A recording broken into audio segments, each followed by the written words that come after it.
안녕하세요. 정희진의 공부 시작하겠습니다. 지난 한 달 동안 많은 일이 있었던 것 같아요.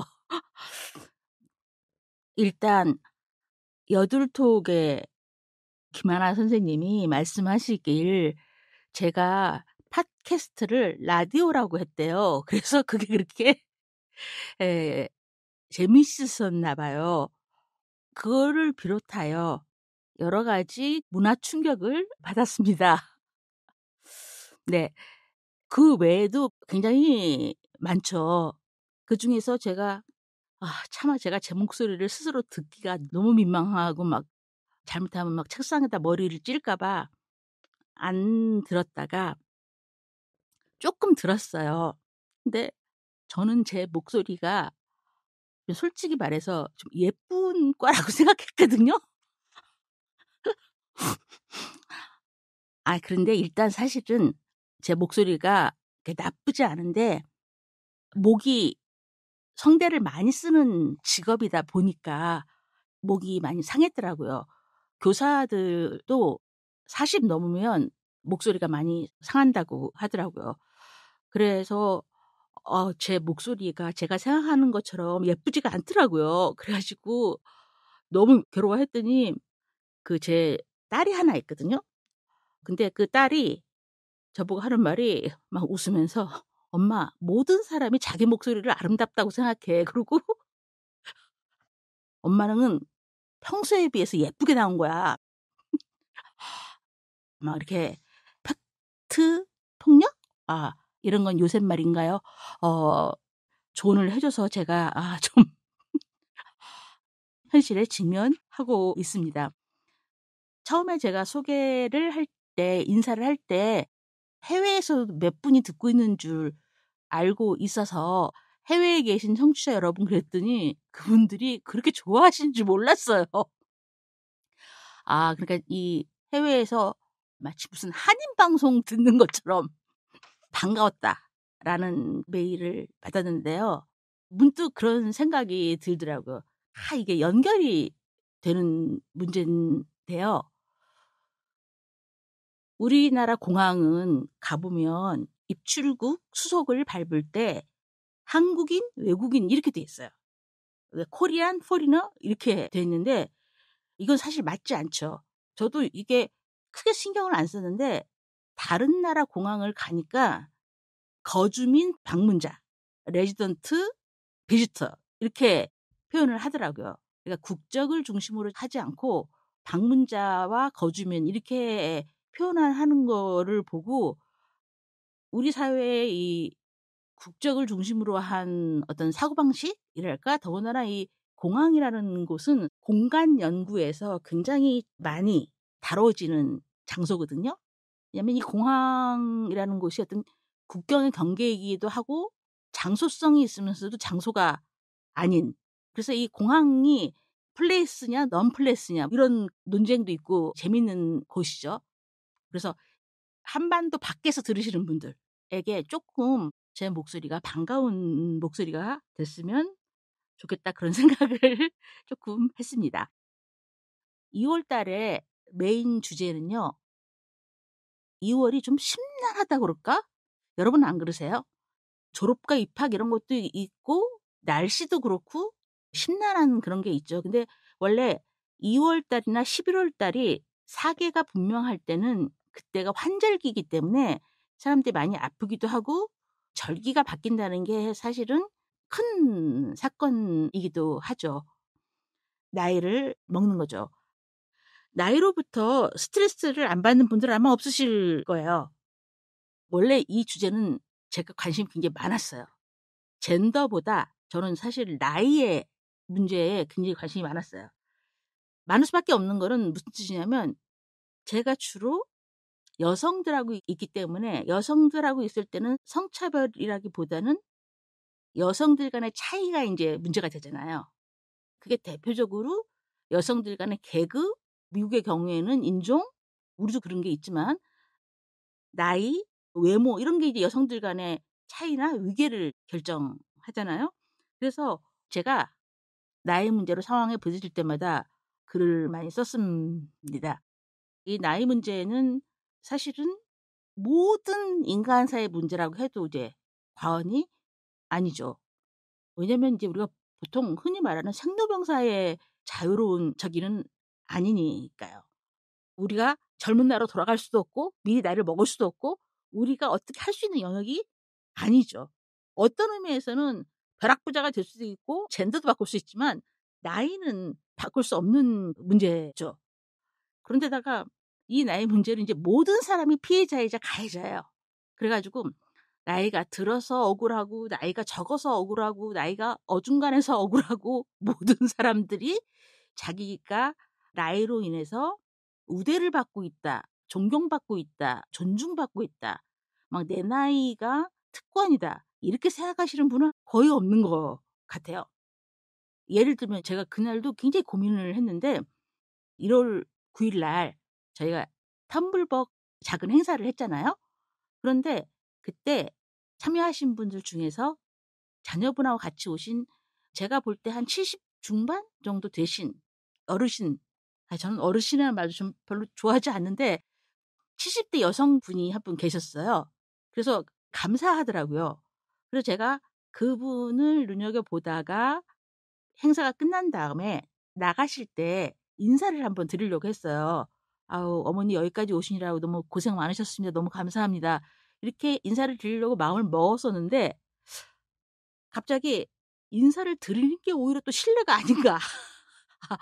괜히 노인 취급을 한다든가 그다음에 또 내가 그분 딸도 아닌데 뭐 또 어머니라고 부르는가 그런 상투적인 이 보통 70대 여성들한테 어머니 이렇게 쓰는 표현을 나도 하는 게 맞는가 이런 생각이 들었지만 또 한편으로는 추운데 먼 데서 오시는 게 감사하기도 하더라고요.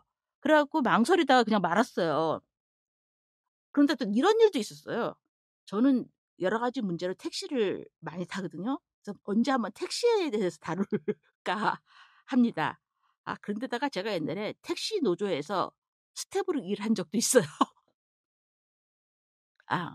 전국 민주택시 전택노련이라고요.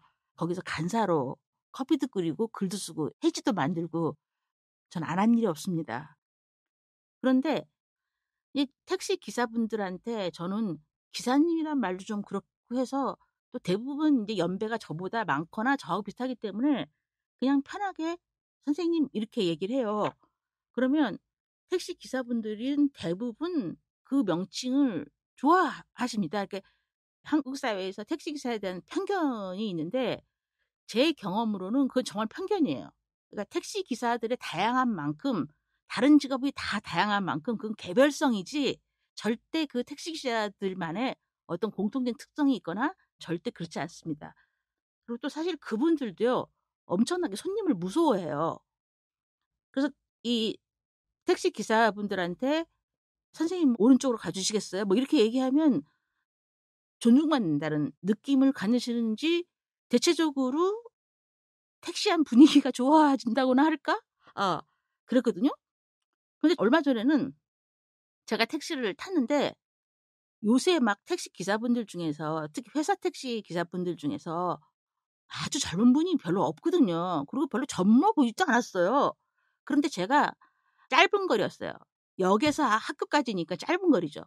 그 짧은 거리에서 딱 2번 말했거든요, 선생님이라고. 그랬더니 선생님이 아니 이 아저씨 아니 이 기사님이 버럭 화를 내면서 지금 자기가 젊다는 거예요. 자기가 너무너무 젊은데 왜 자꾸 자기한테 선생님이라고 하냐고 하면서 막 소리를 막 씩씩 어 흥분을 하시더라고요. 그래서 제가 또 저도 모르게 "선생님 왜 그러세요?" 그래 가지고 그 사람이 그분이 "선생님이라고 하지 말라니까!" 막 또 그러시는 거예요. 아니 제가 볼 때는 아무리 뒤에서 봐도 그렇게 아주 젊지는 않으신 것 같은데 여기서 이제 선생님은 뭐 미스터라든가 서라든가 이제 외국 명칭으로 하면 간단한 건데 왜 자기를 늙은이 취급하냐고 막 재수 없다고 막 저한테 막 소리를 지르는 거예요. 그래서 이건 또 뭔가. 뭐 그리고 또 그렇게 3kg 가면서 저한테 뭐 이렇게 젊은 사람으로 어필하고 싶은지? 그러니까 이 두 사례는 상반된 문제고 두 경우 모두 기분이 나쁘실 수도 있고 또 좋으실 수도 있는 거죠. 이런 문제가 사실 인제 자주 있고 전 생애사에 걸쳐서 다 나이로 인한 고민이 모두들 있으실 겁니다. 젊었을 때는 친구 부모님들의 부고가 많이 왔는데 저도 나이가 드니깐 본인 부고가 올 때는 여러 가지 생각이 들죠. 그리고 20대 때는 20대 때로 10 대는 10대 때로 얼마나 고민이 많아요. 진로 고민. 어우 저는 20 대로 돌아가라면 절대 안 돌아가요. 그냥 아우 제일 괴로웠던 시간이 20 대였어요. 생각만 해도 심란한 그러니까 각자 그 시기마다 다 고민들이 다르죠. 그래서 이 나이를 얘기하자면 몇 편 정도 나눠서 얘기를 해야 되는데 그럴 수는 없죠. 몇 개 제가 좀 카테고리를 분류를 해 봤습니다. 일단 우리가 나이에 대해서 생각할 때 사회 구조적 모순, 그러니까 개인의 의지하고 상관없이 사회가 돌아가는 어떤 시스템이라든가 제도라든가 그런 게 있잖아요. 그걸 우리가 보통 구조적 문제라고 얘기를 하죠. 예를 들면 장애인이 차별을 받는 것은 장애인이 문제가 있기 때문이 아니라 세상이 비장애인 중심으로 설계됐기 때문에 장애인이 차별을 받는 거죠. 그건 구조의 문제죠. 북핵 문제, 그것도 당연히 미국과 북한 간의 국제 정치에서의 핵 억지력하고 북한 경제에 대한 제재 문제죠. 사실 세상에 구조적이지 않은 문제는 없어요. 다 구조적인 문제인데 그 구조에 대해서 개인이 어떻게 대응하느냐는 또 다 다르죠. 원래는 사회과학에서 문제를 볼 때 개인주의와 구조주의로 크게 나누죠. 그래서 어떤 문제가 개인주의의 문제로 보는 사람들은 보통 보수적인 사람이라고 보고 구조적인 문제로 보는 사람들은 진보라고 하는데 이건 아주 그냥 겉핥기식으로 제가 말씀을 드린 거고요. 사실은 구조와 개인으로 이렇게 딱 분리돼서 얘기할 수는 없죠. 예를 들면 제가 건강보험료를 많이 내요. 그러면 그게 제 문제인지 사회 구조적 문제인지 이거 어떻게 판단을 하겠어요. 한마디로 얘기하면 한 개인이 어떤 이익을 보거나 손해를 보거나 혹은 참사를 당하거나 그런 문제를 우리가 개인적 문제로 볼 것인가 구조적 문제로 볼 것인가 이런 이분법은 정답이 없죠. 정답도 없고 현실을 설명할 수도 없죠. 그래서 인제 나온 것이 후기 구조주의라고 하는데요. 별거 아닙니다. 구조적 모순이 있는데 거기에 개인이 대응하는 양식은 다 달라요. 지금 계급 문제가 심각하지 않습니까? 계급 양극화? 계급 양극화가 심각한데 이 심각성에 대해서 개인들이 거기에 반응하거나 적응하는 방식은 다르죠. 알바를 2-3개 해서 열심히 산다든가 아니면 주식 투자를 한다든가 유튜버를 한다든가 아니면 그냥 어떻게 적당히 살아본다든가 아니면 시위를 나간다든가 여러 가지 방식이 있겠죠. 가장 아마 오랫동안 인간 행동의 다양한 양식들은 젠더죠. 가부장제 체제가 있는데 그 가부장제 체제에 여성들이 대응하는 방식은 정말 너무나 각양각색이고 40억 명의 여성이 있다면 40억 명의 여성들이 젠더에 대응하는 방식은 다 다르죠. 예를 들면 너무나 인제 현모양처라 가지고 성역할을 막 초과 달성하시는 분들도 있고 저처럼 약간 문제의식을 가지고 있다가 고민하다가 인생이 끝나는 사람도 있고 그다음에 가부장제 체제 밖에서 살겠다. 그래 가지고 인제 여성들끼리 커뮤니티를 만들어서 사는 방식도 있고 성폭행 피해자나 심지어 군 위안부 같은 상황에서도 사람들의 어떤 대응 양식이 다 다릅니다. 우리가 지금 누가 계급 양극화를 개인 문제라고 하는 사람이 누가 있습니까? 이게 지금 교육 문제나 군대 문제나 막 다 얽혀 있죠. 근데 이 나이 문제도 굉장히 중요한 사회 구조적 문제라는 것입니다. 보통 에이지즘이라고 하죠. 에이지즘. 그러니까 계급 차별을 클래시즘이라고 하거나 인종 문제를 레이시스트, 성차별은 섹시즘 뭐 이런 말 하잖아요. 에이지즘이란 말은 연령주의인데 전 나이주의라고는 하지는 않습니다. 왜냐하면 연령도 한자고 주의도 한자라서 이렇게 말이 붙는데 나이주의는 앞에는 나이라는 한글이 있고 뒤에 한자가 붙으니까 약간 어색해서 연령주의나 에이지즘 이렇게 하는 게 정확한 것 같습니다. 그러니까 나이로 인해서 우리들이 겪는 여러 가지 삶의 문제들이 있죠. 예를 들면 65세 이상은 정년퇴임을 해야 된다. 정년퇴임의 나이도 또 직군별로 굉장히 다릅니다. 나라별로도 굉장히 달라요. 그 다음에 취업 같은 거 할 때 나이 제한이 있는 경우가 있잖아요. 그러니까 이 나이가 우리 삶을 규정짓는 어떤 것에 많이 작용을 하죠. 또 나이주의는 정상성의 문제와 관련이 있어가지고 여기서부터 이제 우리들의 스트레스가 시작되는 거죠. 30 넘어서 결혼을 해야 된다느니 뭐 40대에는 집 한 칸이 있어야 된다느니 이제 이런 이제 나이에 맞는 어떤 사회적 지위를 가져야 된다는 소위 말하는 정상성의 문제로 연결이 돼서 자기가 그렇지 못하면 스트레스를 받거나 우울하거나 뭐 이거는 진짜 누구나 다 아무도 자유로울 수가 없죠. 보통 우리 기분 나쁠 때 있잖아요. 그 나이에 이런 말 많이 하죠. 그 나이가 어땠다는 나이인지 모르겠는데 이게 이제 보통은 이 정상성을 생애주기라고 하죠. 라이프 사이클이라고 합니다. 생애주기. 주로 이제 가족을 중심으로 이 생애주기를 정하는데요. 왜냐면은 언제쯤 결혼하고 몇 살쯤 애를 낳고 이런 식의 생애주기가 있었기 때문입니다. 물론 지금은 이 생애주기가 많이 깨져서 저출산, 만혼, 고령화 사회 이렇기 때문에 많이 깨져서 저는 다행이라고 생각하는데요. 원래 이 생애주기는 자연스러운 것이 아닙니다. 아시다시피 이거는 칸트가 만들어낸 용어예요. 칸트 좋아하는 사람을 저는 별로 안 좋아하는데 이 이 분이 왜 그렇게 많이 호출되냐면 자본주의 사회가 돌아가기 위한 여러 가지 철학적 개념들을 이분이 정초했다고 볼 수 있죠. 대표적인 게 이제 이성이죠. 이성, 리즌, 합리성. 근데 사실은 인간은 합리적인 존재가 아니거든요. 그리고 이성과 감정은 이분화되지도 않고 이성의 반대말이 감정도 아니고.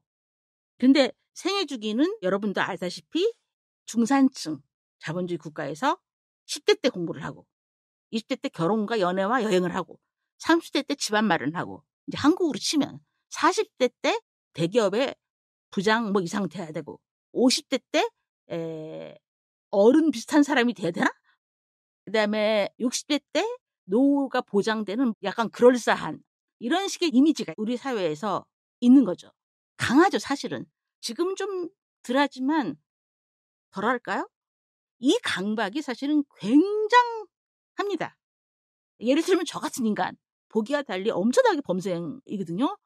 범생이고 겁도 많아요. 제가 고등학교 때 우리 집이 너무 엉망진창이어가지고 가출하려고 그랬거든요. 근데 제가 고등학교 때 왜 가출을 못했냐? 내신 성적 때문에 가출을 못했어요.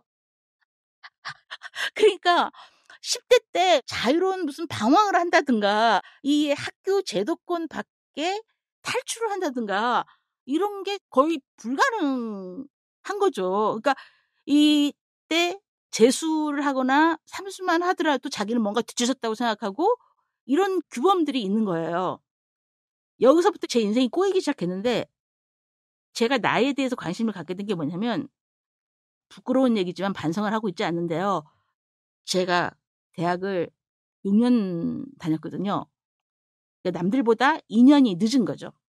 그때부터 왠지 제가 루저 같고 어디 정상적인 데는 취직을 못할 것 같고 그래갖고 모든 그 저를 설명할 때 내가 현재 왜 이렇게 되는가 이거를 설명할 때는 대학을 6년 만에 졸업할 수밖에 없었다. 이게 설명이 들어가야 되는 거죠.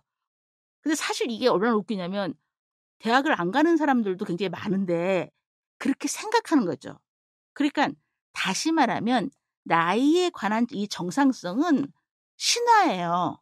실제로 그렇게 사는 사람은 없습니다. 신화예요.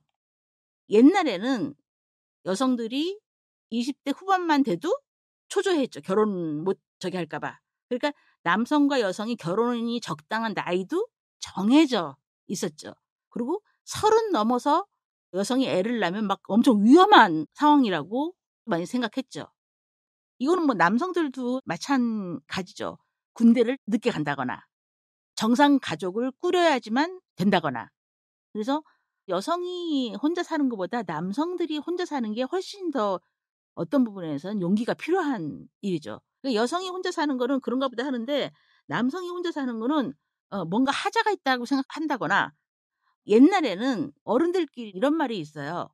40 넘은 남자가 초혼이면 그 사람 문제가 있는 거다. 차라리 많이 남자가 넘었으면 재혼인 사람을 구해라. 뭐 이런 그 얘기들도 어른들은 많이 해요. 즉 남자가 40살까지 결혼을 못했으면 그건 뭔가 문제가 있는 남자라는 거죠.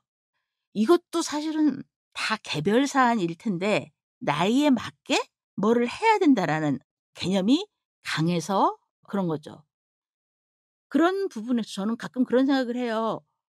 어떤 면에서는 정상가족의 비애인데요. 우리는 정상가족을 그야말로 정상가족이라고 하지만 평범한 남녀가 결혼을 해가지고 아이를 낳고 그러면 남성은 남성대로 생계부양에 힘들어하고 여성은 여성대로 아이 키우다가 인생이 갑니다. 지금 남성과 여성들이 이 개인화되면서 그렇게 살고 싶지 않은 거예요. 특히 한국은 아이들이 있으면 교육 문제나 이 집 문제 때문에 개인의 삶을 살 수가 없거든요.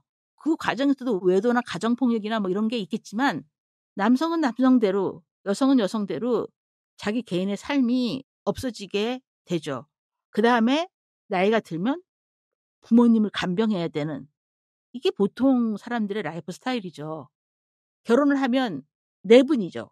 부모님이 보통은. 그걸로 인한 갈등이나 이런 걸 한번 생각을 해보세요. 그리고 한 제너레이션이 보통 30년이라고 하잖아요. 그러니까 아이가 30살 될 때까지는 부모가 어느 정도 책임을 져야 된다는 규범이 있죠. 가족을 이룬다라는 것 자체가 이 후속 세대가 있으면 어떤 식의 선택을 하기가 굉장히 어렵습니다. 한국 사회가 저출산과 1인 가구가 많아지면서 생애주의가 깨지긴 했지만 사실은 여전히 내가 30대에는 어느 정도 지위와 돈이 있어야 된다. 40대에는 어느 정도 지위와 돈이 있어야 된다. 애들은 또 이렇게 커야 된다. 라는 가족을 중심으로 한 정상성의 신화가 굉장히 있죠. 우리 스스로 몇 살에 뭐를 해야 된다라는 그거는 여전합니다. 그리고 그게 알게 모르게 우리를 굉장히 옥죄이고 있죠. 이 정상성의 신화가. 제가 제일 많이 받는 질문 중에 하나가 뭐냐면요. 제가 지금 40인데 대학원에 가도 될까요? 이런 거 있잖아요. 아니 70이면 대학원에 가면 안 됩니까? 그거 뭐 불법이에요? 어? 근데 우리는 그거에 대해서 그렇게 많은 분들이 고민을 해요. 저 같은 경우에는 그때 그 분노를 제가 이제 잊을 수가 없는데 30살에 대학원을 갔는데 동기들 중에서 제가 제일 나이가 많았어요. 그런데 많은 것도요. 저보다 나이가 적은 친구가 2살 적었어요. 그러니까 2살, 뭐 3살 차이, 4살 차이 이렇게 된 건데 그거 갖고 그렇게 왜 30살에 대학원에 왔냐고 그렇게 묻는 거예요. 아니 28하고 30살하고 대학원 간 게 뭐 그렇게 큰 차이입니까? 그때 제가 전철을 타고 다녔는데요. 그때는 전철이 정기권이 있었어요. 그래서 좀 쌌어요. 한 달 정기권을 끊으면은 더 많이 쓸 수 있는 거죠. 일반인이 들어갈 때는 체크가 될 때는요. 파란불이고 학생 정기권은 빨간불이에요.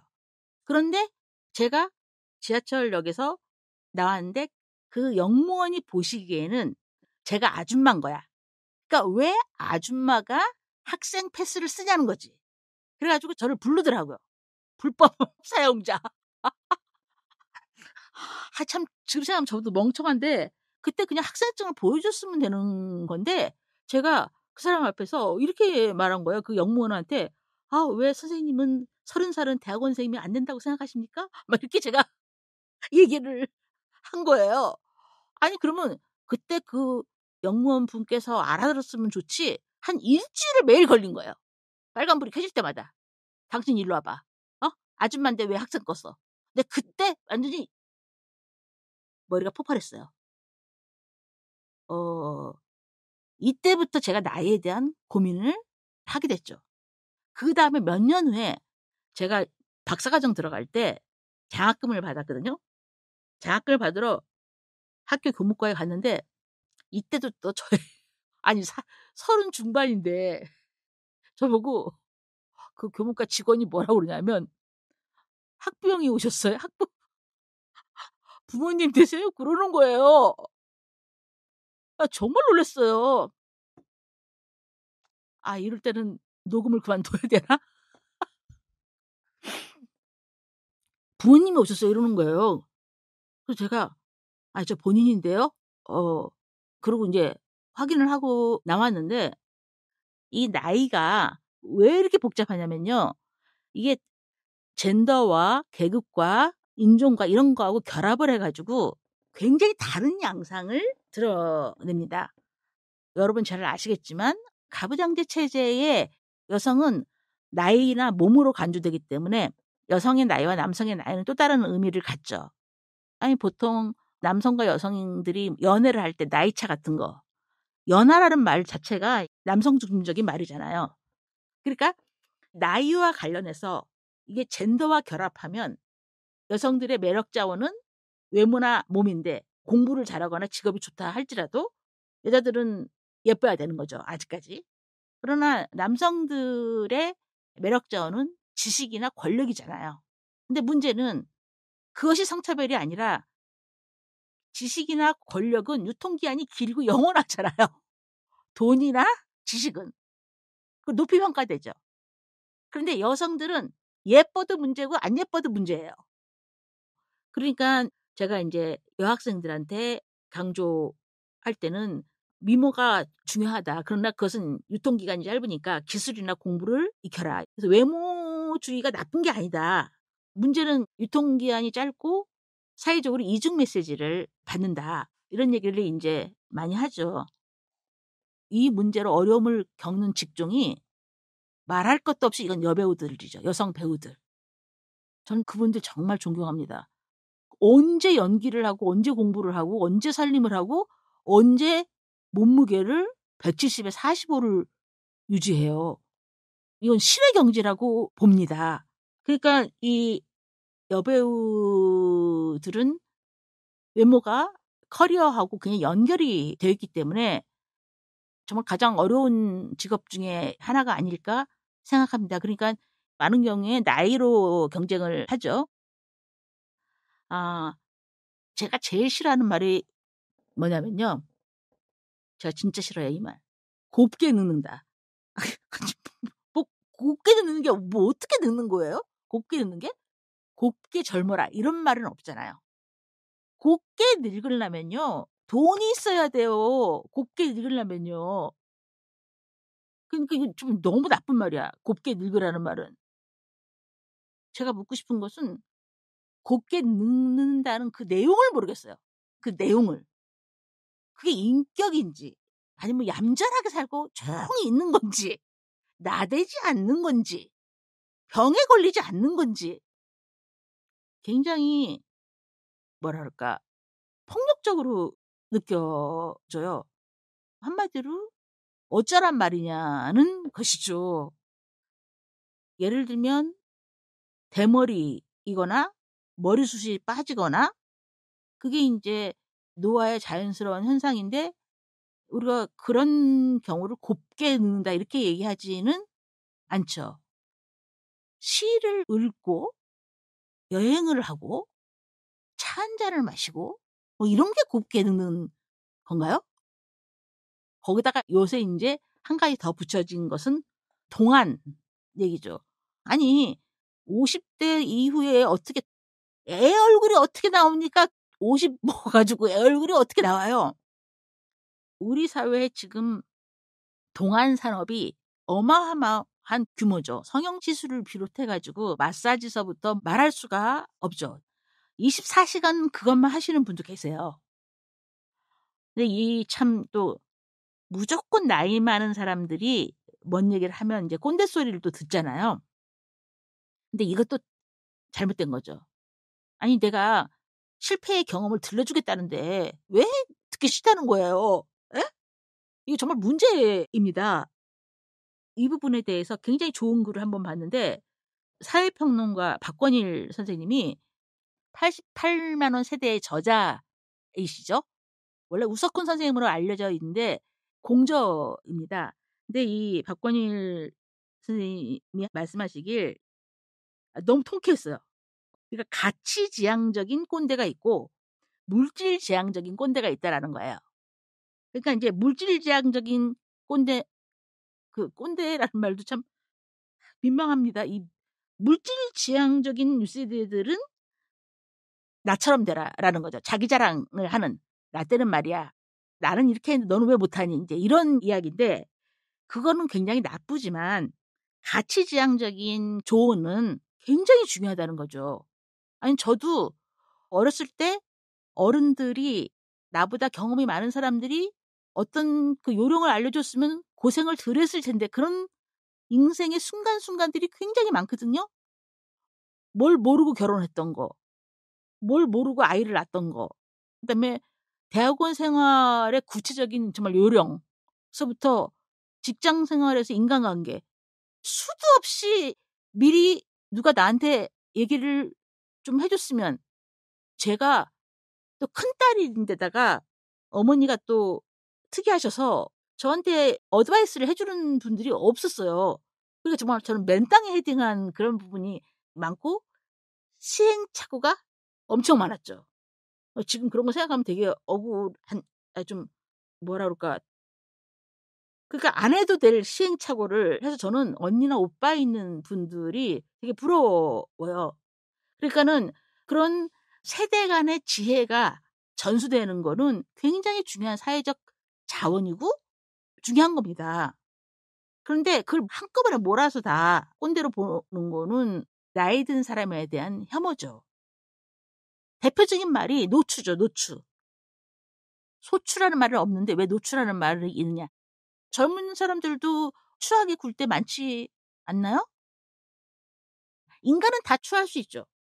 인간은 다 어떤 부분에서 추하고 억울해할 수 있어요. 근데 노인이 추하면은 안 돼.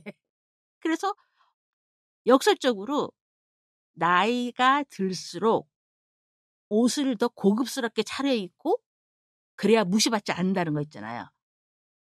제가 이 담론에 대해서 꼰대 담론에 대해서 문제 제기를 갖고 있는 것은 우리는 누구한테나 배울 수 있다라는 거예요. 자기보다 한 살이라도 많은 사람이든 아니 뭐 저는 어려도 마찬가지로 생각해요. 어려도 내가 경험하지 못한 거를 그 사람한테 얼마든지 배울 수 있다고 생각하거든요. 그것이 반면교사든 교사든 저렇게 하면 안 된다든 뭐든 우리는 모든 사람한테 배울 수 있습니다. 그리고 배워야 합니다. 그런데 나이 많은 사람이 하는 말에 대해서는 무조건 귀를 막는 거는 자기 손해죠.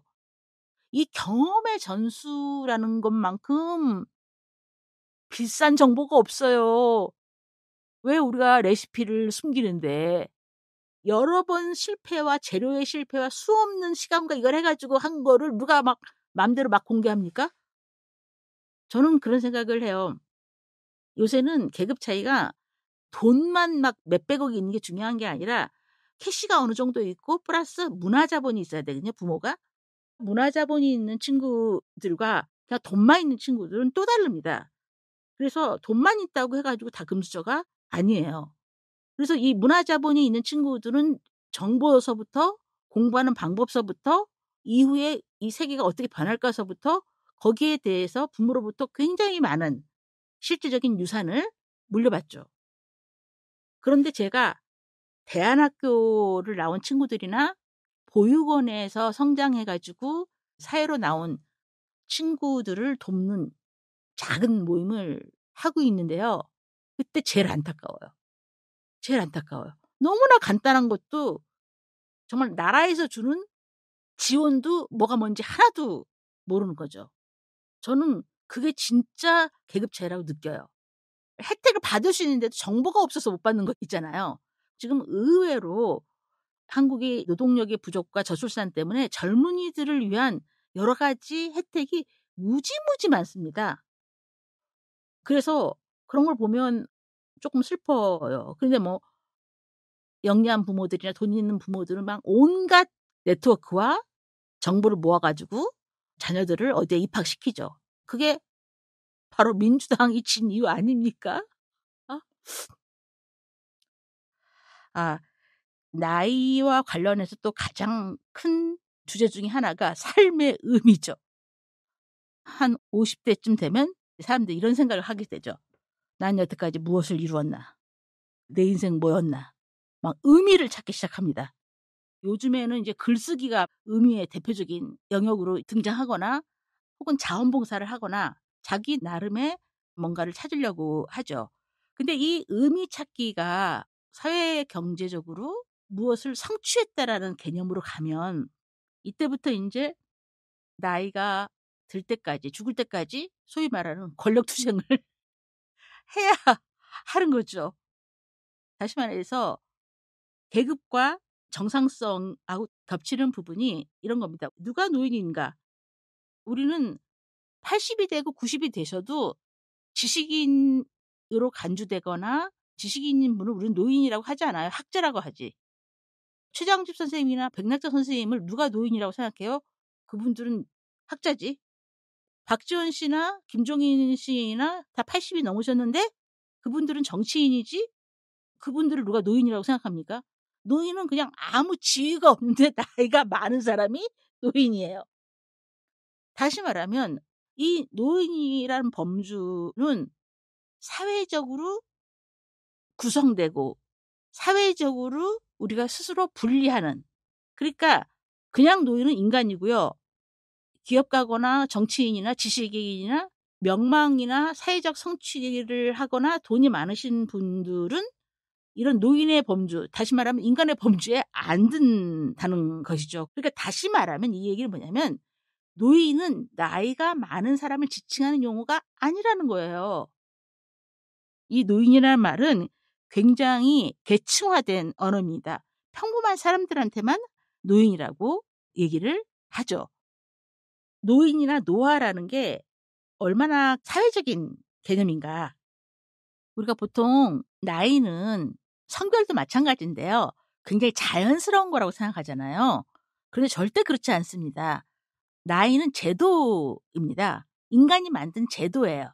물론 생로병사의 원리가 있지만 몇 살 나이고 몇 살 나이고 이거는 제도입니다. 예를 들면 이런 거죠. 조선시대에는 15살에 결혼을 했어요. 춘향이가 16살에 결혼을 합니다. 여러분 로미오와 줄리엣은 걔네들 나이가 얼마나 거의 지금 법에 걸릴 만한 아주 어린 나이입니다. 그러니까 각 시대와 공간마다 나이의 개념이 다른 것. 이것이 바로 나이가 제도라는 것을 증명하는 것이죠. 전 근대 시대의 농업사회에서는 3살, 5살부터 노동을 했습니다. 그런데 모성과 아동기라는 개념이 생기면서 모성과 아동기라는 개념은 누굴 위해서 생겼냐?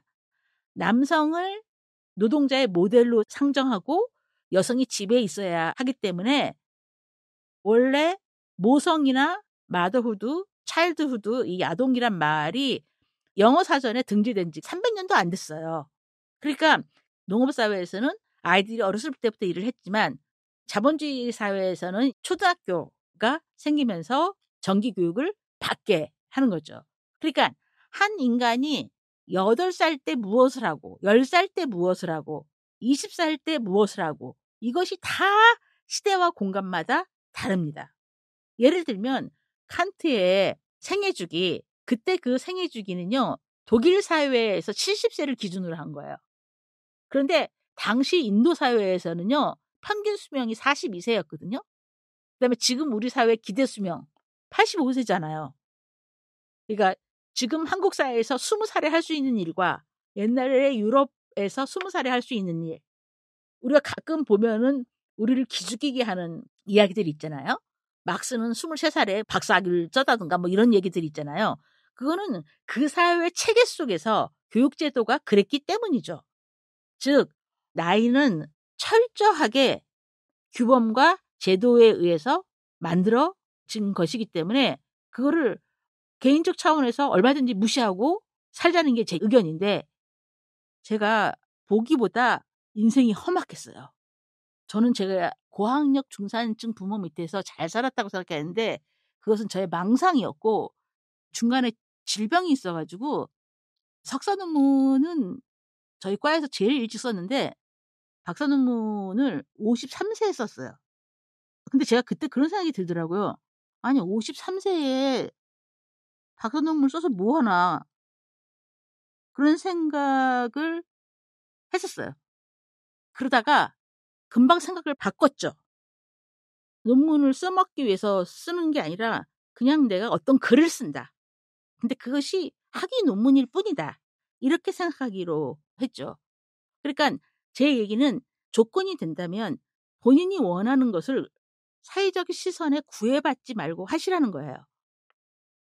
다시 말해서 드리고 싶은 말씀은 우리가 이런 구조적인 문제하고 별개일 수는 없겠지만 그래도 우리가 이 나이에 대해서 자기 가치관을 갖고 좀 삶을 설계할 수 있지 않을까요? 이 나이를 의식하기 시작하면요. 아무것도 할 수가 없어요. 그리고 이것처럼 쉬운 통치가 없는데 왜냐하면 우리 스스로가 스스로 검열하고 타인을 비난하고 통치하기 때문에 지배자들이 우리를 건드릴 필요가 없어요. 그러니까 우리 스스로 우리끼리 억압을 하고 옆에 사람들을 괴롭히는 거죠. 이렇게 강력한 자발적인 구속 체제가 세상에 어디 있겠습니까? 정말 무서운 거죠. 마더라는 영국 영화가 있어요. 제가 이 영화 굉장히 좋아합니다. 다니엘 크레이그가 007로 뜨기 전에 나온 영화예요. 근데 이 영화에서 다니엘 크레이그 이 남자가 워킹 클래스 노동자로 나오는데 여자 애인이 있죠. 그때 애인의 또 어머니가 있을 거 아니에요. 그러니까 일종의 장모님 뻘이죠. 그런데 이 할머니가 사위뻘에 자기 딸의 남자친구를 사랑하게 된 거죠. 그때부터 이 할머니라고 해야 될까? 이 여주인공의 일상은 정신이 없게 됩니다. 여기서 재밌는 건 뭐냐면 남자는 젊은 여성한테는 섹스를 취하고 나이 든 여성은 이 남자한테 먹을 걸 해주죠. 원래 그 연애 관계에서 음식을 해주는 거 굉장히 의미가 있죠. 그리고 섹스 장면도 나옵니다. 그러니까 사위 관계하고 이제 섹스를 하는 거죠. 이 남자는 아무 생각이 없어요. 이 영화에서는. 그리고 나중에 이 딸이 엄마하고 자기 남자친구의 관계를 알게 됩니다. 그런데 저는 이 대사가 굉장히 인상적이었어요. 그 대사를 듣고 그냥 눈물이 주르르 나왔어요.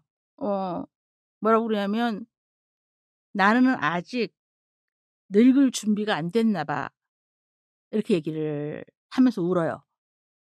그러면 이 말은 다시 말해서 늙은 사람들은 사랑을 하면 안 된다는 얘기잖아요. 늙을 준비가 안 됐나 봐. 아니면 죽을 준비가 안 됐나 봐. 아니 인간이 죽을 때까지 혹은 늙어서 나이가 들어서도 공부할 수 있고 여행할 수 있고 사랑할 수 있는 거죠. 그게 왜 주책입니까? 혹은 뭐 폐륜인가요? 불법도 아니고 성폭행도 아닌데 특히 여성의 욕망인 경우에는 그렇죠. 저는 그런 생각을 해요. 왜 우리가 나이가 들어서 젊은 남자를 사랑하는 게 주책일까? 더군다나 딸의 애인을 미친 여자 아닌가? 나이 든 사람은 욕망이 없는가? 저는 어떤 부분에서는 인간의 할 일이라든가 일상이라든가 욕망이 균질적이어야 된다고 생각해요. 나이에 관계없이.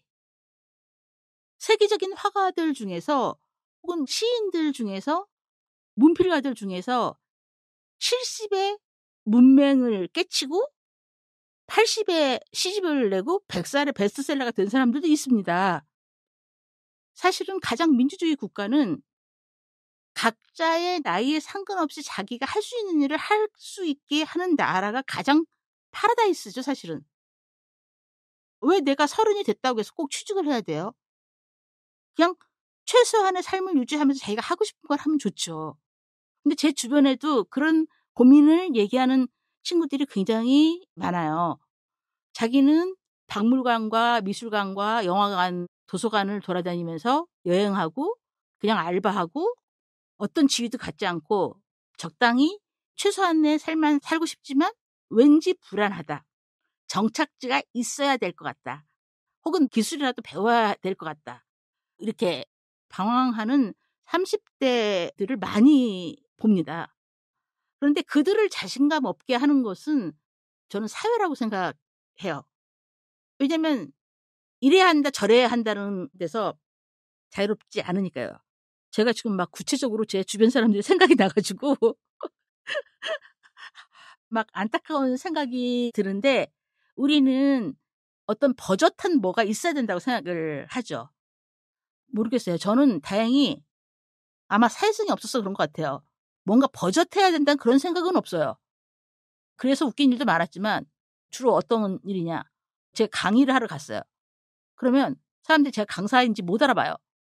그래 갖고 뭐 지역 주민은 참여하시면 안 됩니다. 뭐 이렇게 한다거나 아마 저의 뭐 옷차림이나 아니면은 개념 없는 태도 때문에 그런지 모르지만 저는 그거 정말 개의치 않아요. 아니 뭐 신경 쓸 것도 많은데 그런 것까지 저기 합니까? 혹시 제가 이를테면 외모를 꾸미고 약간 세련되게 하고 그랬으면은 그렇게 말 안 했을지도 몰라요. 근데 이제 저는 아무 생각 없이 아무 옷이나 걸치고 댕기니까 노숙자 같이 보였나 보죠? 어 아니면 사실 노숙자 취급을 받은 적도 있어요. 제가 택시를 못 잡았는데 예 어 어떤 사람들이 노숙자 같아서 안 태워 준다고 그러더라고요. 그 얘기는 나중에 드리겠습니다. 네. 심지어 제가 제 지도 교수님하고 10살 차이가 나는데 둘이 학술대회에 갔어요. 선생님이랑 저랑 학술대회에 갔는데 모든 사람들이 저의 선생님이 제 동생인 줄 알았다는 거예요. 아니 나보다 10살 많은데 선생님이 내 동생이 근데 우리 지도 교수님은 인제 아주 세련되고 미인이시죠. 옷도 잘 입으시고 두루두루 훌륭하신 분인데 저는 저 자신이 그런 거로부터 벗어나 있기 때문에 아마 그거는 제가 생각할 때 세상이 부족한 게 아니라 사회성을 거부했어요. 그거를 다른 말로 하면 정신이 가출한 거죠. 그러니까 정신이 약간 밖에 나가 있기 때문에 그런 거 별로 저는 신경 안 써요. 그리고 그럴 때마다 물리칠 수 있는 저만의 무기가 있거든요. 누가 나를 외모나 나이로 무시한다. 그럼 그때마다 물리칠 수 있는 저만의 무기가 있기 때문에 저는 어디서나 그런 문제에 대해서는 당당합니다. 그래 가지고 그런 문제에 있어서는 삶에 불편이 없어요. 그 방법이 알고 싶으시다고요? 네. 아 오늘 제가 드리고 싶은 말씀은 나이와 무관하게 개인의 삶을 살고 그것을 격려하는 사회가 돼야 된다는 겁니다. 그런 면에서 저는 저출산이나 고령화 사회를 그렇게 부정적으로 보지 않습니다. 저출산이 왜 걱정입니까? 잘된 일이지. 그리고 지금 이미 한국 민족은 60% 이상이 이주 여성 노동자들이 한국 민족을 재생산하고 있습니다. 코시안들. 그러니까 저출산이란 말 자체 좀 하지 않았으면 좋겠어요. 너무 현실을 몰라요. 제가 너무 흥분해 가지고. 어떤 사람이 권위를 빌리면 청균세의 저자인 제레미 다이아몬드 이 사람도 인구 소실이 그렇게 문제가 아니고 문제는 인력 자원을 어떻게 활용하는가의 문제다.